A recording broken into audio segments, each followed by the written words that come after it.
Salut et bienvenue sur l'IDICO, l'application qui vous familiarise avec le jargon des crypto-monnaies. Alors aujourd'hui, nous voyons donc ce que c'est qu'un wallet. Alors, un wallet ou encore un portefeuille dans le domaine des crypto-monnaies représente un appareil électronique, un service en ligne ou un logiciel qui permet à une personne d'effectuer des transactions électroniques avec une autre personne en troquant des unités monétaires numériques contre des biens ou encore des services. Alors un exemple très palpable de wallet que nous utilisons dans la vie, qui n'est pas forcément dans le domaine des crypto-monnaies, mais que nous utilisons quand même pour effectuer des transactions, pour faire des achats, etc.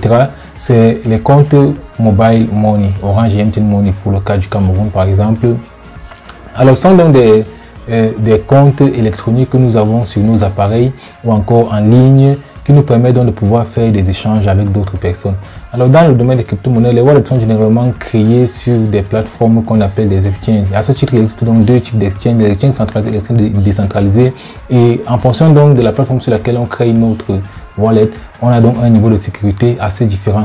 Par exemple, sur les exchanges centralisés tels que Binance, tels que Paxful et autres, les wallets que nous créons là-bas ou encore les portefeuilles que nous créons sur ces plateformes centralisées donc ne nous donnent pas accès donc à la sécurité totale de notre wallet parce que nous avons juste notre clé publique mais nous n'avons pas la clé privée. La clé publique est détenue uniquement par l'exchange. Tandis que sur les plateformes décentralisées telles que Trust Wallet ou encore MetaMask, nous avons donc toute la responsabilité de notre portefeuille. Elle est beaucoup plus sécurisée si on sait bien gérer notre sécurité. Donc nous sommes donc détenteurs de notre clé privée, mais c'est aussi un risque car si on perd notre clé privée, on aura ainsi perdu toutes nos crypto-monnaies qui sont dans notre portefeuille. Alors ça sera tout pour cette définition. Si vous avez des questions encore sur le sujet, merci de les poser en commentaire. Si vous n'avez pas encore téléchargé l'application l'IDICO, je laisserai le lien à l'extérieur de cette vidéo. Vous pouvez également la trouver sur Play Store. Elle est 100% gratuite. Alors on se dit à la prochaine.